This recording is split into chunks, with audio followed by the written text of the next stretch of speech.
Hey guys, எல்லோரும் எப்படி இருக்கீங்க?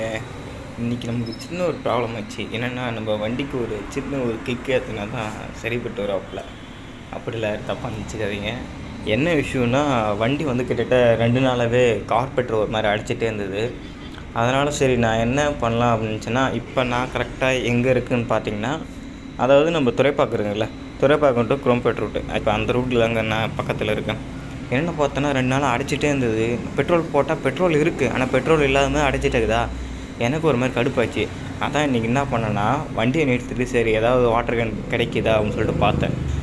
கார்பெட்டர் அடைக்குன்னு சொல்லிட்டு நான் பவர் பெட்ரோல் போட்டேன். ஏன்னா பவர் பெட்ரோல் போட்டால் அந்த கார்பெட்டரில் இருக்கிற மொத்த டஸ்ட்டெல்லாம் ஓரளவு க்ளீன் பண்ணி எடுத்துரும். அது நம்ம பண்ண தேவையில்ல, அந்த பவர் பெட்ரோலை எடுத்துரும். அதனால தான் நானே பவர் பெட்ரோல் போட்டேன். இருந்தும் மறுபடியும் அடிக்க ஆரம்பிச்சிது. அதனால தான் என்ன பண்ணேன், ஒரு பாட்டில் எடுத்து இருக்கிற பெட்ரோலை மொத்தத்தையும் பிடிச்சிட்டேன்.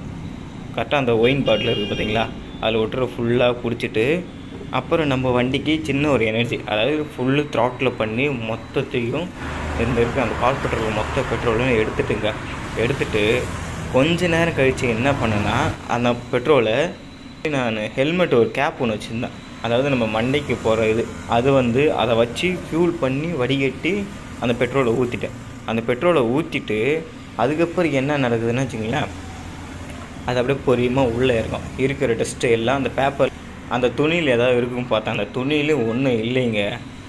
அது சின்ன ப்ராப்ளம் இருக்குது. சரி இருக்கிற பெட்ரோலை மொத்தத்தையும் எடுத்துகிட்டு அப்புறம் மறுபடியும் ஊற்றி இது பண்ண போகிறோம். வண்டி கிளியராக இப்போ போயிட்டு இருக்குது.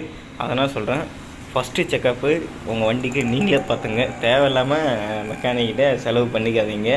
இது ஒரு எல்லாருக்கும் ஒரு ஜென்ரலான விஷயந்தான். ஓகேங்க, மறுபடியும் சந்திக்கிறேன். வண்டி ஓட்டுங்க மறக்காமல் ஹெல்மெட் போட்டுங்க.